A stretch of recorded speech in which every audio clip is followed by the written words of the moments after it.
We would now like to invite Swami Atmapriyananda, Vice-Chancellor of the Ramakrishna Mission, Vivekananda University, to address all of us this evening. As a monk of the Ramakrishna order and an educationist, Swamiji's interests include spreading Swami Vivekananda's education model of building character in youth, speaking of the parallels between Yoga Vedanta and modern science besides others. He is also involved as a council member in a number of global organizations working for peace and harmony. Swami Atmapriyananda. Sairam. Om Sahana Vavatu Sahano Bhunaktu Sahaviryam Karavavahai Tejasvinavadhitamastu Ma Vidvishavahai. Om Shanti Shanti Shanti Harihi Om Tat Sat. May the Supreme Being protect us both, the teacher and the disciple, by revealing to us the true nature of knowledge. May the Supreme Being protect us both, the teacher and the disciple, by revealing to us the application of that knowledge. May we both, the teacher and the disciple, strive together for the acquisition of knowledge and wisdom. May the knowledge and wisdom that we acquire be effective and illuminative. May there be no dissension, disharmony between us. Om, peace, peace, peace. Om, that existence. With our respectful salutations to the divine presence of Sri Sathya Sai Babaji, and my salutations to all the dignitaries in the dais, all the delegates present here, and the dear students. I was just musing that I should briefly address the question raised by Sri Anilji here. He was very deeply worried and concerned about this one question. Everybody knows everything which is being said. It is not that there is anything new which is being spoken about. What is to be done, all of us know. We do not do it. What should not be done, everybody knows, but we do it. What is the tragedy? What stops us? So he said we should perhaps brainstorm and heartstorm to find out a solution to this problem of what is happening to us to prevent us from doing this. A partial solution is available. In Swami Vivekananda, I talked about this now this morning. Swami Vivekananda writes in a letter, 3 things are necessary for any individual or a nation to achieve greatness. 1, conviction in the powers of goodness. 2, absence of jealousy and suspicion. 3, helping those who are trying to be good and trying to do good. Take the first one. I was talking to you about this in the morning. Goodness is everywhere. All the people are potentially divine and potentially good. But the problem with goodness is, good people are not convinced about the power of goodness as much as wicked people are convinced about the power of wickedness. There is a fundamental law in nature that wherever you expose yourself to a larger life, you get power from there. You expose yourself to a huge ocean of power in the form of God, in the form of, if you believe in one, in the form of science. Those who open themselves to the scientific world, the mysteries of nature, the microcosmic and the macrocosmic, they got huge power of insight from that exposed attitude. Maybe an Einstein, the relativity theory, maybe a Schrödinger, maybe a Heisenberg, maybe a Dirac, or even maybe the discovery of the DNA structure, Crick and Watson. So you get power from wherever you expose yourself to a larger life. The problem is, Vivekananda also pointed this out, wicked people are convinced about wickedness and they expose themselves to wickedness, the power of wickedness. Day and night they think of how I can do wicked deeds, how I can improve myself by wrong means. And by constantly meditating upon wickedness and exposing themselves to the power of wickedness, they receive power from wickedness. The old Puranic tussle between the Daivas and the Asuras. In our Puranas, we have very interesting stories of how Devendra, with all his Vajrayudha, and his cabinet consisting of most powerful ministers. Who are they? Yama, the god of death. Everybody fears him. Varuna, the god of the waters and the rains. He can bring in tsunami, he can bring in super floods. Vayu, who can bring in super cyclones, storms, tornadoes. With such a powerful cabinet, how is it that Indra was dethroned by Mahishasura, who simply usurped his throne, and the Devas were running for their lives? The Puranic story means being good alone is not sufficient. Vivekananda repeatedly said, you be strong. Usually good people are not only good, but they are goody-goody, they are weak, and they always fear. Fear is something which wicked people rarely know. Wicked people are powerful, strong, fearless, and they are not ashamed of being wicked. Good people are full of fear, weak, and ashamed of being good.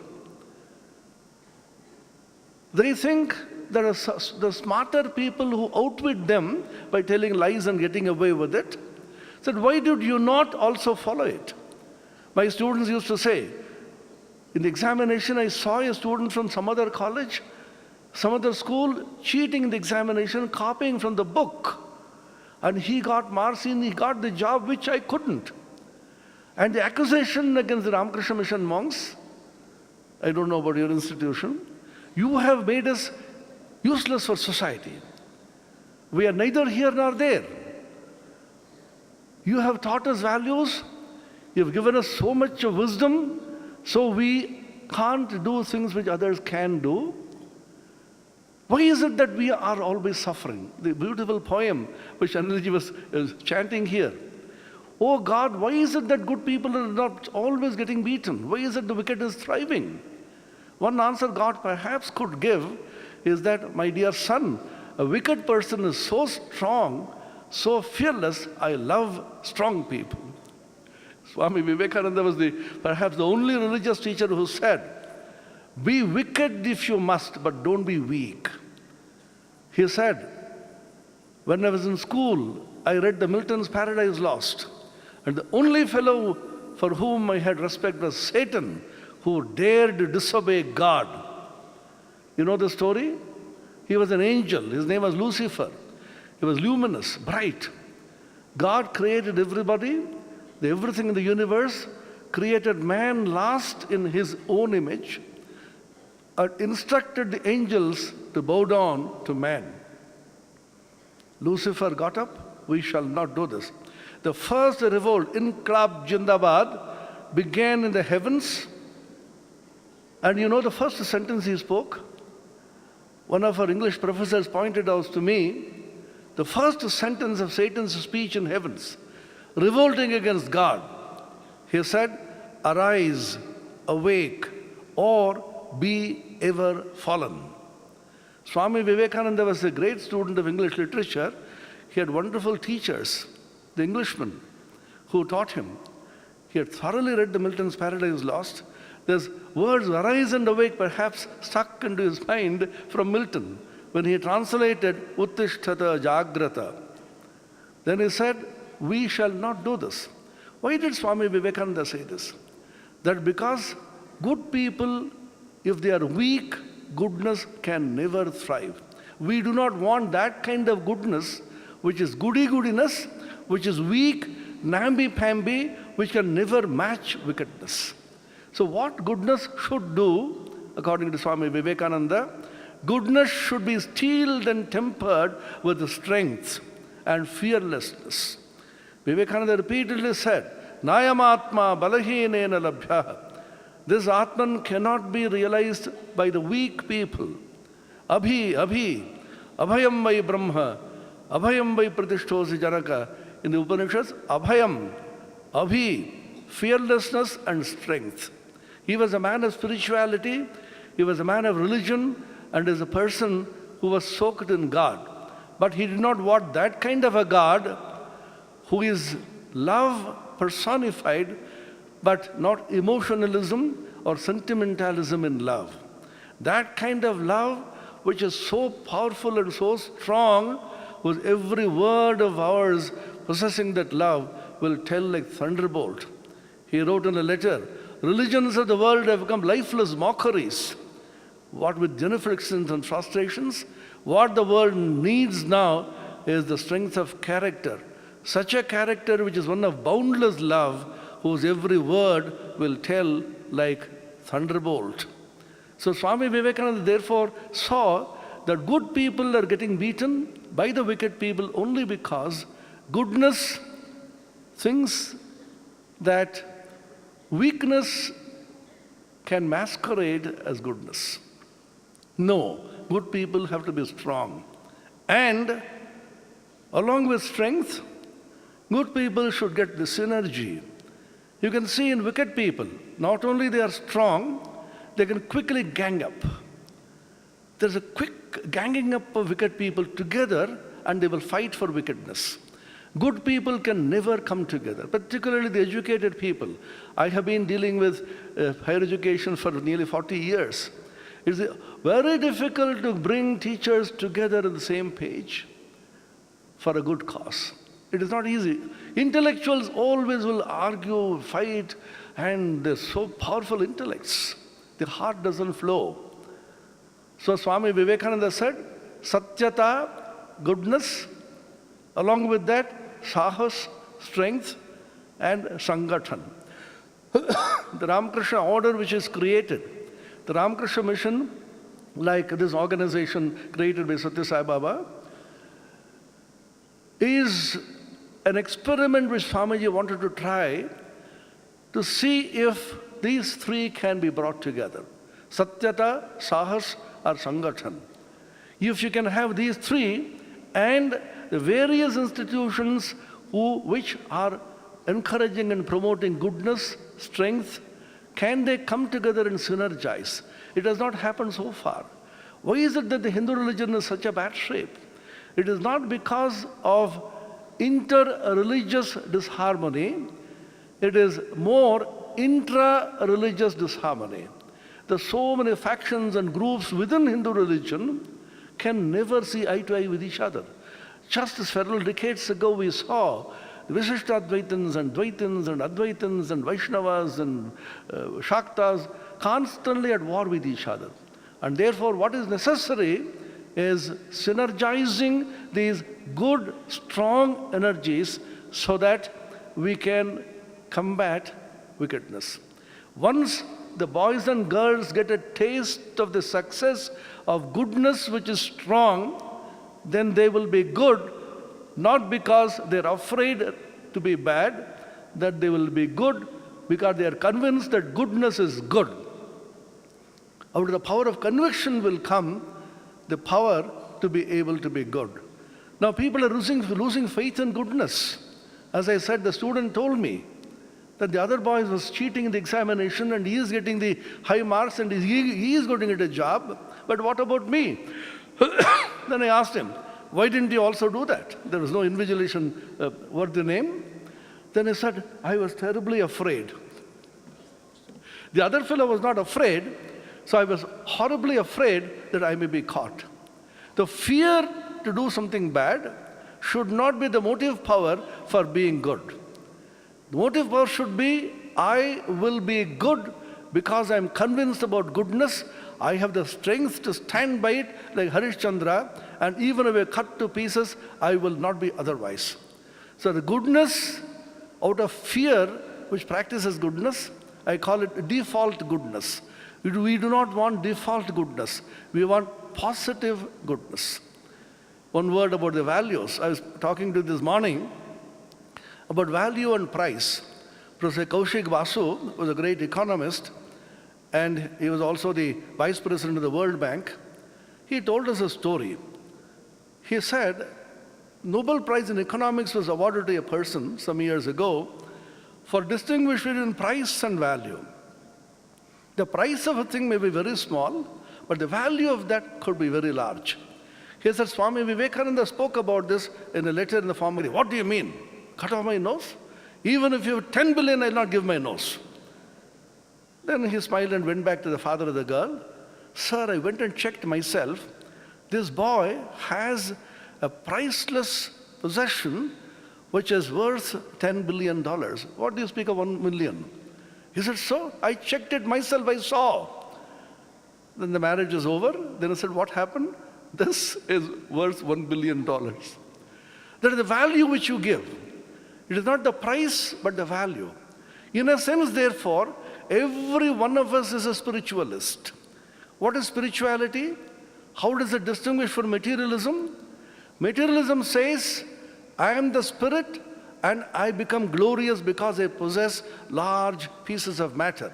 I have a car, I have a credit card, I have several Android phones, I have a beautiful building, I have a bank balance.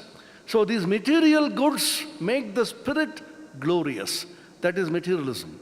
Spirituality says, it is spirit which makes matter glorious. As I told you this morning, a broken stick which is being preserved and worshipped at Belur Mutt is so glorious because it is touched by a spirit called Swami Vivekananda. Whenever spirit touches matter, matter becomes glorious.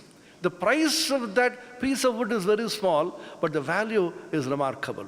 In that sense, therefore, every one of us is a spiritualist because we believe that a thing becomes glorious because it's touched by the spirit. Once we are convinced about the spirituality and the power of spirituality and actually try this for a few months or years in our personal lives, whatever be the crisis, our education secretary was telling us this morning, how through crisis she had to maneuver and then win, and he really saw success coming. Because truth will definitely triumph. Satyameva jayate. Swami Vivekananda wrote in a letter, I will compare truth to a corrosive substance of infinite power, which will burn its way wherever it falls, in soft substances at once, in hard granite slowly, but it must. Believe in the power of goodness, believe in the power of truth, believe in the power of purity, believe in the power of unselfishness. If we can inculcate in our children that these things are not stories or unrealities, these things can happen even now. And a person who is fearless, a person who is strong and combines goodness with strength, and good, strong, powerful people coming together and synergize, and such groups again synergizing, it will be tremendous force, and the society cannot resist this power anymore. So we have to awaken the power within and show to the world that the Atman within, the divine within, is a source of infinite power. Satyam, Jnanam, Anantam, Brahma, these are the words of the Upanishads. And we are that substance. We are potentially divine, and tell the children that we have nothing to teach you. As is beautifully mentioned with this education secretary, nobody can teach anybody. That's Vivekananda's statement. It's like, just like a gardener saying, I can grow a plant. You can't grow a plant. Suppose there are 10 rose plants. He puts the seed, give the same manure, same affection, same amount of exposure to sunlight, same amount of water. Do you mean to say every one of these plants will exactly grow in the same way and give a beautiful rose flower at the end of the same time? No. Because each one of these rose plants is an inbuilt antaryami, as we call it, the indwelling God or indwelling divine presence within that plant, which will accept what is given to it in its own way, reject what it doesn't want, absorb what it has taken, and transform itself into a beautiful flower. So all that you need to do as teachers is to go to the children and say, oh, beautiful divine beings present here, which our Babaji always used to say, oh, divine self present there, I'm offering to you this lesson which I have, offering to you this knowledge, offering to you the wisdom which I have.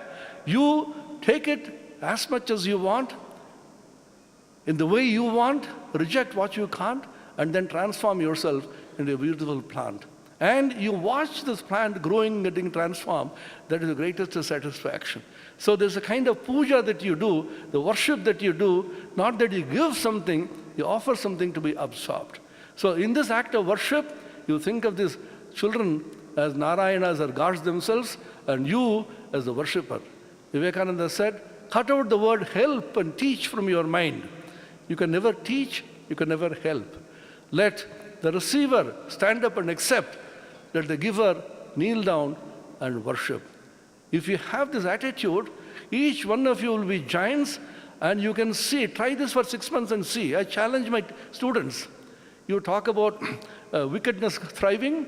Have you ever tried goodness with strength and fearlessness?